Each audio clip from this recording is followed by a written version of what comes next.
Welcome to this class. In the last class we discussed about the mass spectrum and how to deconvolute the two the isotopes which have a similar mass to charge ratios.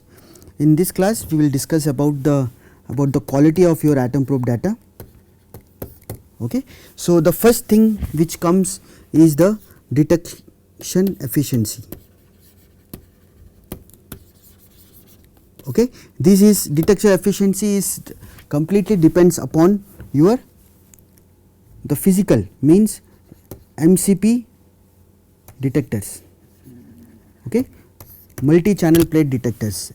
As we have described the long before in the classes that when you using these MCP detectors, a large fraction of the field evaporated ions are not detected, or means it gets scattered from the area, from the solid area of the MCP plate. Okay. So, you will have a plates which is having a hexagonal, and the area, the solid area which is not covered by these hexagonal glass tubes, these can actually scatter the high fraction of the ions. Okay. So, usually in the straight ion path atom probes, the fraction of ions which get scattered is around 40% in straight line path, but in reflectron based atom probes, the fraction of ions which are scattered is more, actually 60%, because you are by using the reflectron you are actually increasing the flight path, increasing the flight distance, correct. So, you will have a more and more ions gets scattered in the main chamber, especially using the MCP detectors. Okay.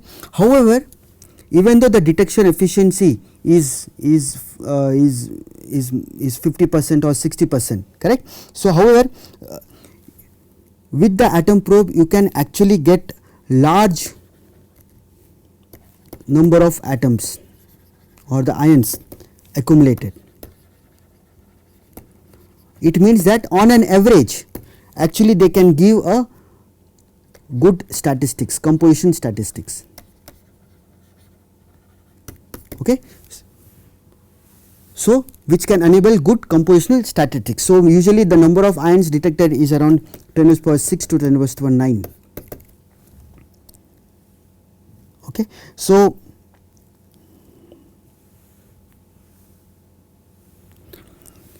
if you have a needle specimen, if you have a detector, you can see that the number of ions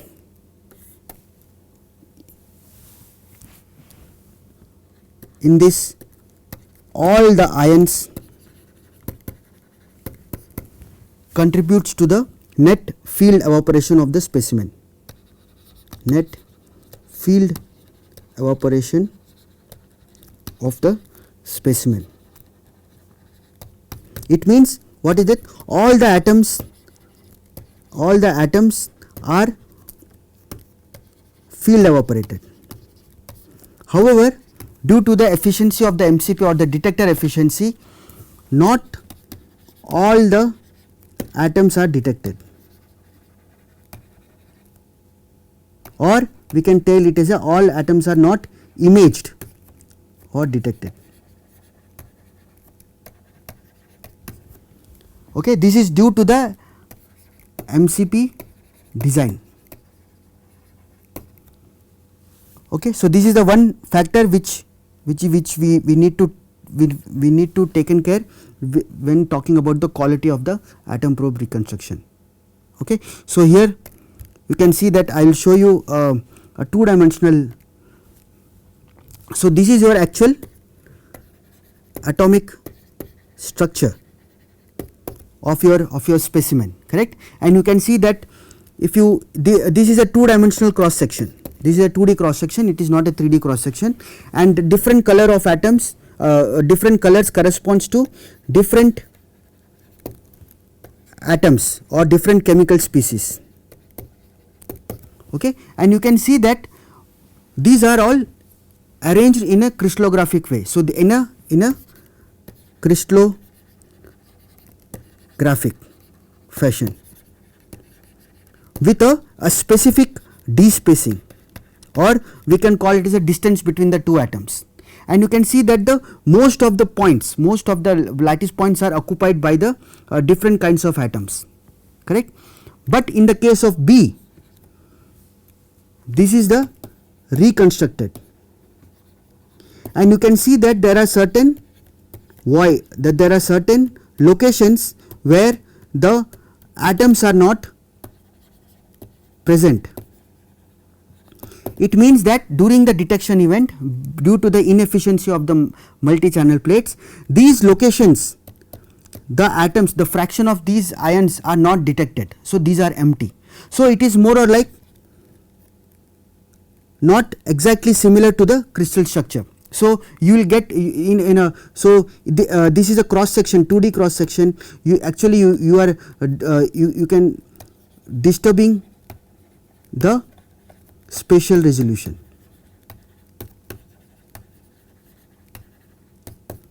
Okay, but as I told you, we are detecting a large number of atoms up to 10 raised power 8 to 10 raised power 9.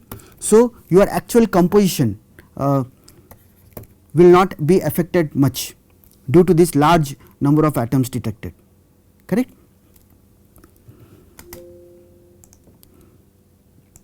Now, the second thing is, now we discussed about the spatial, just I introduced the spatial resolution, correct. So, the second is spatial resolution, and in I think in few classes before, we have just gone through the spatial resolution of atom probe. In Z direction, it is 0.04 nanometers in Z direction, but in XY direction, in a 2D section, it is very less, it is around 0.2 nanometers. Okay, but however, the resolution here, whatever you are getting in the atom probe is comparable to the high end TM instruments, where we can get the high resolution imaging, correct. So, in a crystalline material, usually atoms in the reconstruction are not distributed. So, if you talk about the 2D section XY, so you have a needle specimen.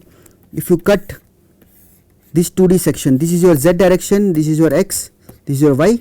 If you cut this section and if you see along the Z direction, the atoms actually are not occupying the exact lattice position.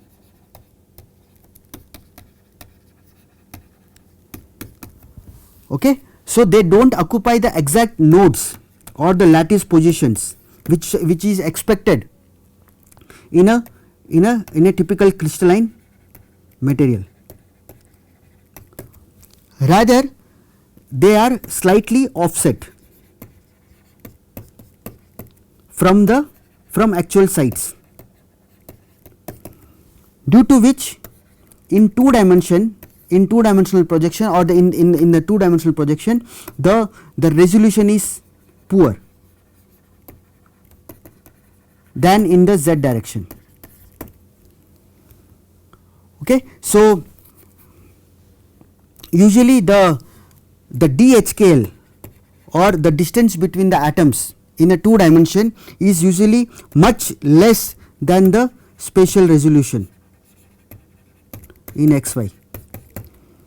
This lead to the loss of crystallographic information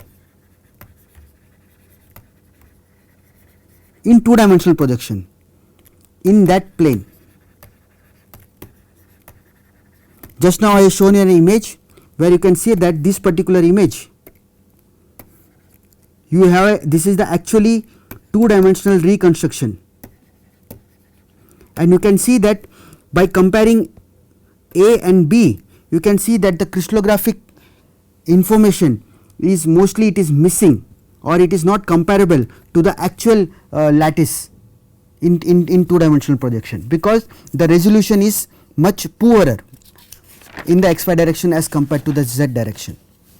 There are certain reasons for this, and we have briefly covered it before also, but here I will just go through that. So, the resolution, the spatial resolution is less.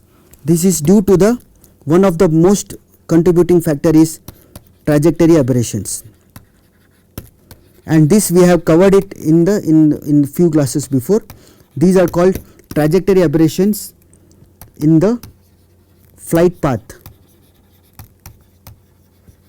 of the ions. Why trajectory aberrations are coming up? This is due to the local geometric and compositional variations on the surface of specimen. This is the first reason, first important reason why the spatial resolution in atom probe is poor as compared to the in the z direction. The second reason is thermal agitation of the atoms at specimen surface. Okay. Third is roll up process, the potential roll up process, or you can call it surface diffusion related effects. The fourth is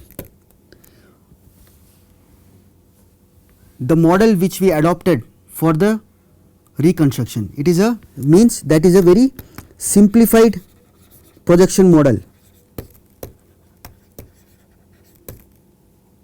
of the, so that we can actually predict, or we can reconstruct, or we can predict the evaporation geometry. Remember in 3D reconstruction, remember we talked about kf, theta f, okay, image compression factor, field factor. So, these are all estimated by the assuming some distribution of field lines in the near and the far field, and so it has been estimated by using a simplified model which is a reverse projection, point projection model, correct. So, these four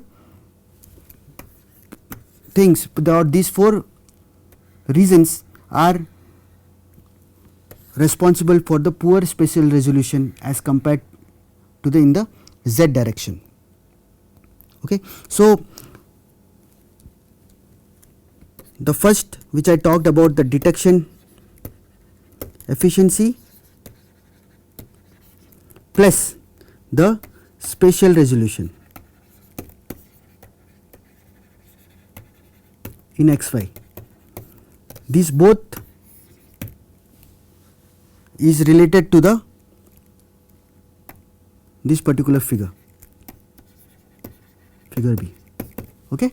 So, it leaves the crystallographic information goes away in the xy direction because of these two effects.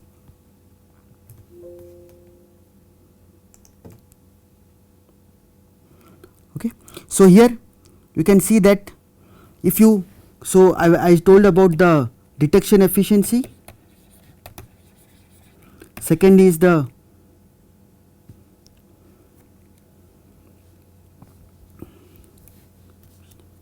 spatial resolution. If they contribute both, you will lead the, you will have a the atomic distribution as shown in the figure 8c. This is a contribution from both the issues. Okay. So, you will lose the actual crystallographic information and also the resolution in the two dimensional section, fine. Okay. Now, we just talk about mass resolution. I think we have enough discussed about the mass resolution. So we have discussed mass resolution related to HV pulsing and laser pulsing. Okay, we discussed about the energy deficits. We discussed about the thermal tails.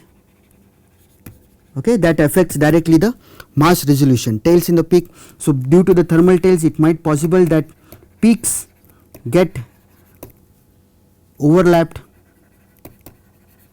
with the thermal tail, so you will not get the actual composition.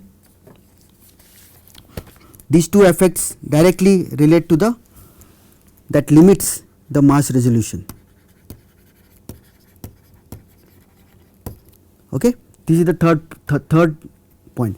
Fourth is background noise.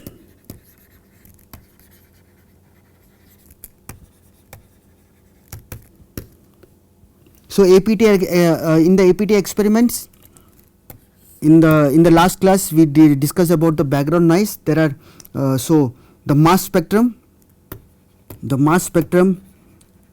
usually contains the time independent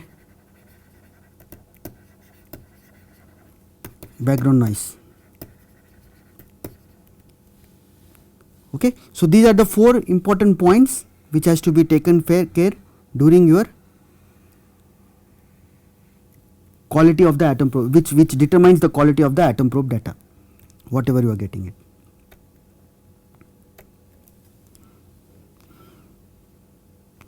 And the 5th point, also important point, is the volume. So you know that atom probe needle is the analysis of a very small volume from your big bulk sample, correct. So if your microstructure has a heterogeneous microstructure,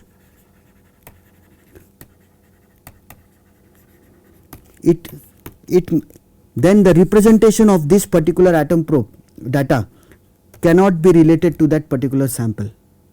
Okay, because the atom probe, it is a very localized information from the sample region, unless it is a homogeneous throughout the microstructure. So these are the 5 important points which determines the quality of your reconstruction or quality of the atom probe data, correct. So once you are getting a needle specimen, your reconstruction is done, okay, and you have a distribution of atoms across the needle specimen, correct. Now to count the number of atoms in the reconstruction, this is done by grid based counting.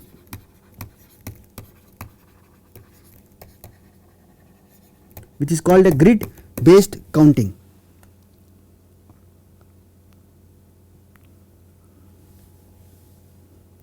Okay, so it means, so this means that the atom probe needle, actually if you consider this particular volume, the needle the area of the reconstruction, it is divided into voxels.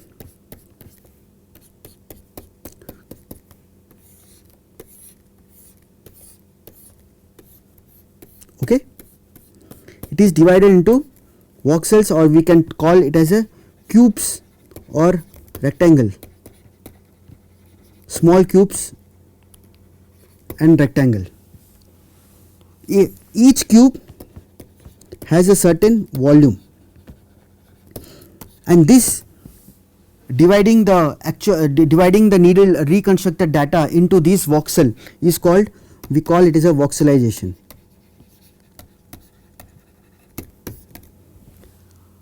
Okay, so voxelization, it is nothing but it involves partitioning of 3-dimensional data into grid based discrete cubic or rectangular blocks.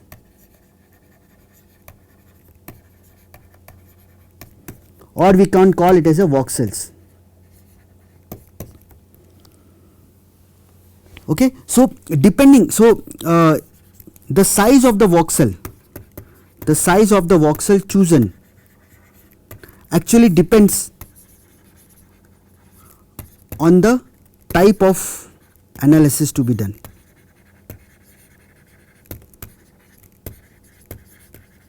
Okay, the size of the voxel chosen depends upon the type of analysis which is to be done.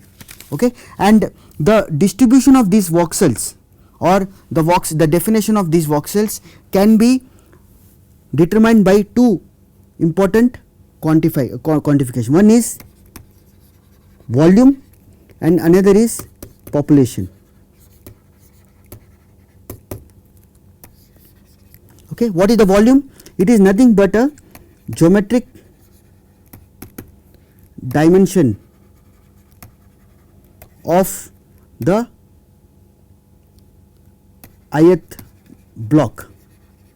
It means that the length in x direction into length in y direction into length in the z direction is equals to volume. And another way is the population. So it is nothing but the number of atoms occupying the ith block, okay, which is related to Ni.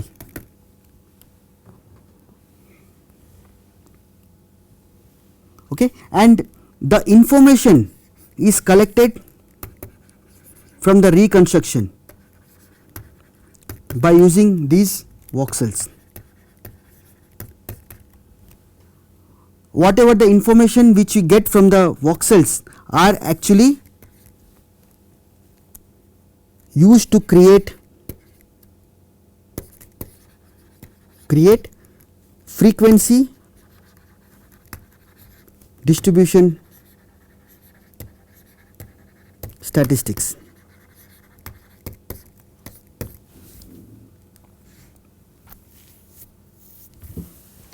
Fine. So based on this volume and population for each voxel, the ith voxel, you can get a frequency distribution statistics for these two volume or population. Okay, and with the volume, actually what we can get is the atomic density distribution, and with the population of ions or atoms we can get the concentration. Okay, so these are the two attributes which we can get by the voxelization based on the volume and the population. And the selection of block size, or voxel size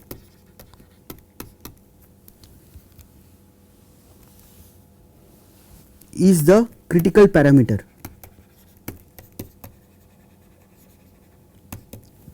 Okay, and it should be balanced between one is positional error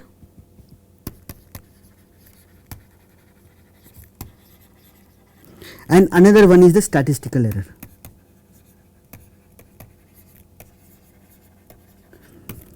It should be balanced. What it should be balanced? The size of the voxel chosen for the analysis. It should be balanced with the position error and the statistical error.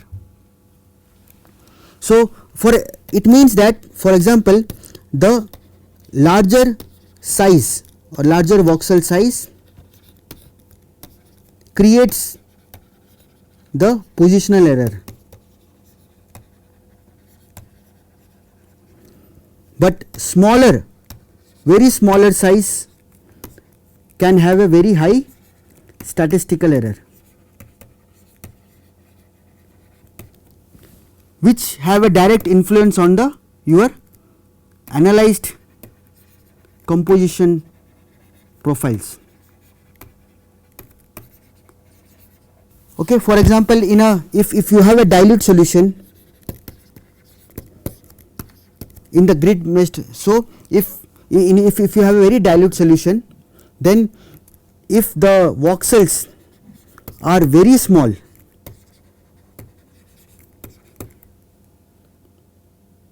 it might possible that in your reconstruction, if your voxel size is very small, it might possible that the dilute element or the atom is not detected in the number of voxels, in very high number of voxels. It means that the most number of voxels do not contain those atoms. This can lead to a very poor statistical error. If the voxel size is very large, actually we can miss the fine details from the sample, or it will be lost. For example, clustering, the clustering information can be lost, which can, these two factors can lead to the misleading of the results obtained from the needle specimen. Correct? So the block size or the voxel size is very crucial, or the critical parameter for the analysis from the reconstructed data, and it directly depends upon your the type of material you are actually investigating. Then another thing which can be important point is the density. Okay, so what is density here? So we talked about volume, we talked about the population. Volume is related to your density, atomic density, population is related to the concentration. So how it is measured? The density is nothing but a distribution of atomic density of that particular I element. So sigma I is equals to Ni divided by Pi. So Ni is nothing but the number of particles, number of particular atoms, number of that particular atoms in each voxel. So for each voxel actually you can measure rho I, and it can be distributed in 3 dimensions. So this is called the density distribution. Here the volume of the block or the voxel is kept constant throughout the reconstruction. So you have a needle specimen, you remove this analysis area, you can put up a definite voxel size, and each voxel size, from each voxel size you can actually estimate the distribution of density, atomic density of that particular species. Okay, this is the density distribution. Now coming to the concentration. Similarly, the concentration of a given element A with respect to the voxel number I can be given as x AI is equals to NAI divided by Ni. NAI is the number of A atoms, while Ni is the total number of atoms in that particular voxel or block. Fine. So these are the two important things we can construct in a 3 dimensions or 2 dimensions, the concentration and the density, or in the 1 dimensional. Correct? You can actually get the distribution of these attributes. Okay, and this is done by distribution of the reconstruction in a 3 dimension of voxels, the distribution of voxels which a definite size, keeping the voxel volume constant. In a in your reconstruction, if you have any number of ions or number of atoms which are segregated at certain regions, okay, so these are number of B atoms in these locations are much higher as compared to the A atoms which is a different phase, okay. So if you have a number of B atoms segregated, then what we can do is we can actually use the reconstruction by using the visualization tool. For visualization, we can use the reconstruction tool which is called a isodensity plots or isoconcentration plots.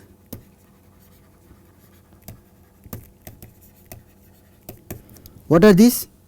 So for plotting these two, isodensity, first thing is you have to interpret the APT data,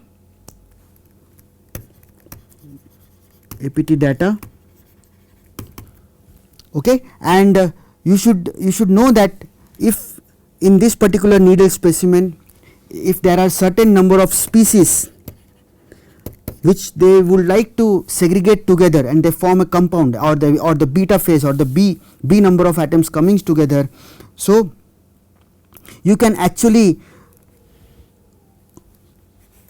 cover this particular area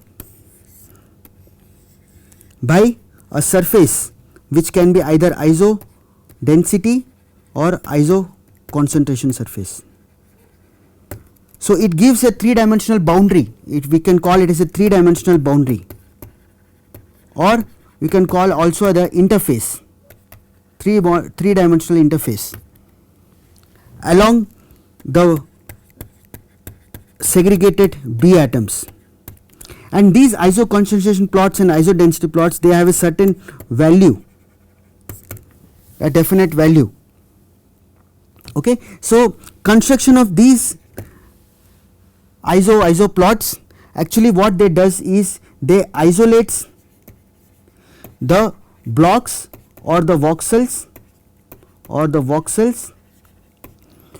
with having a specific concentration or density, okay. So they create a surface by isolating the blocks which is having a certain concentration or certain density, correct. And these isoplots usually they are used to identify the regions of different phases, grain boundaries, precipitates, okay, and in a specific analyzed volume, okay. So here I am giving an example here. So this is just an example where you can see that this is for an aluminum magnesium zinc alloy, where this particular tomogram reconstruction, you can see that there are certain species which are actually agglomerated, and if you divide with a certain block of this particular of a voxel of certain size of this reconstructed data, then if you magnify this particular region, you can see that the green and orange color atoms corresponding to magnesium and zinc, you can see that there is a high number of these magnesium and zinc atoms, but the atoms which are from the matrix region, here the density or the number of atoms of magnesium zinc are very low, aluminum atoms are much higher, okay. So this is called a grid based analysis of the reconstructed volume.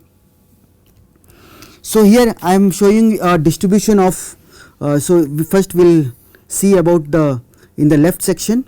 So here you can see that these small spheres corresponds to a different atoms distributed in an aluminum alloy. The red color or the orange color corresponds to aluminum, the green color atoms corresponds to zirconium. And you can see that in these locations the zirconium atoms are actually agglomerated. The zirconium atoms are agglomerated, and if you draw, you can draw the isocomposition or isoconcentration surfaces around this agglomerated region, and you can specifically identify these zirconium rich regions, and these are nothing but what we call as a secondary phase or a beta phase, or we can call it as a precipitates, zirconium rich precipitates. Okay. Once these isoconcentration surfaces identify this volume, actually you can create the one dimensional profile analysis.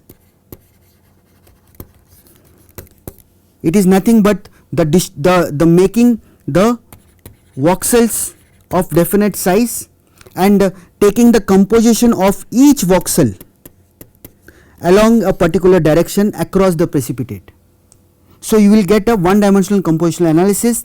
You can see that this is X, and you can see that the zirconium concentration goes up at the precipitate and goes down, reaching up to 25 atom percentage. This is your aluminum plot.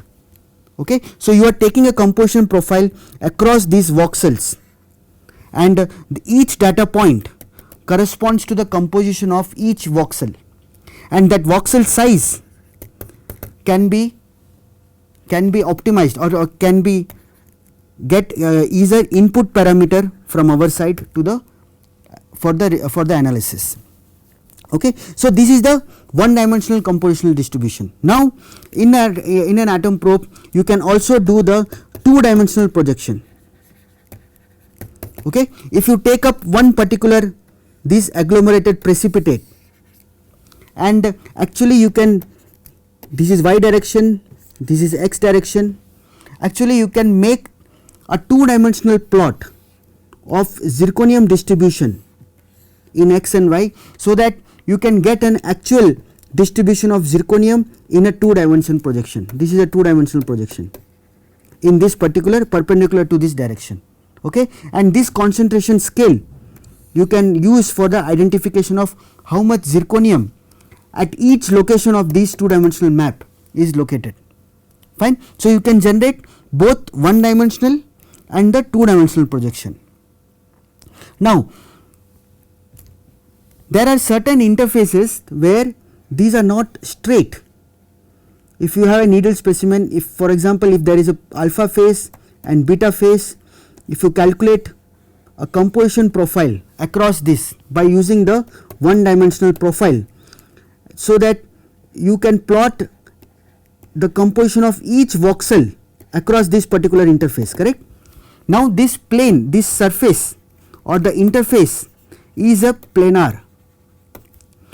If the interface is curvature, they have a certain radius of curvature locally, and if you plot a one dimensional profile across this curvature, due to the curvature your one dimensional profile will not be exactly true whatever it is present in the sample across the interface. For those purposes what we use called is the proxygrams. Proxygrams are nothing but the measurement of composition in 3 dimensions across any interface which is having a curvature. Okay. How to be done? Imagine that there is this is the reconstruction volume. You are creating a isoconcentration surface of that particular phase or a precipitate, and you can extract this particular isosurface from that particular region. Now what you are doing is, at each location of the interface you are measuring the composition normal to that particular interface at that location. okay, and the distance between the measurements you can actually control by the bin size. Okay. So, at each location of that particular interface you are measuring the composition perpendicular to that local interface. So, actually you are nullifying the curvature effect. Okay. So, this is nothing but the local atomic neighborhood adjacent to the interface which is examined, which is having a curvature, and atomic positions are corrected with respect to the distance of the local normal of the isosurface. So, these are called proxygrams, which we regularly use if the precipitate has a curvature. Okay. And because of this, actually it is because of this algorithm, this is a independent of geometry. Okay. So, this proxygram actually it is a choice, and it is a with reference to the isoconcentration surface which is generated, or which isoconcentration which was created, depends upon the okay, and this is superior to the one dimensional profiles where the curvature effect plays gives the fault compositional analysis. Okay. So, with these proxygrams actually we can also, this is also used for the measure the interfacial axis.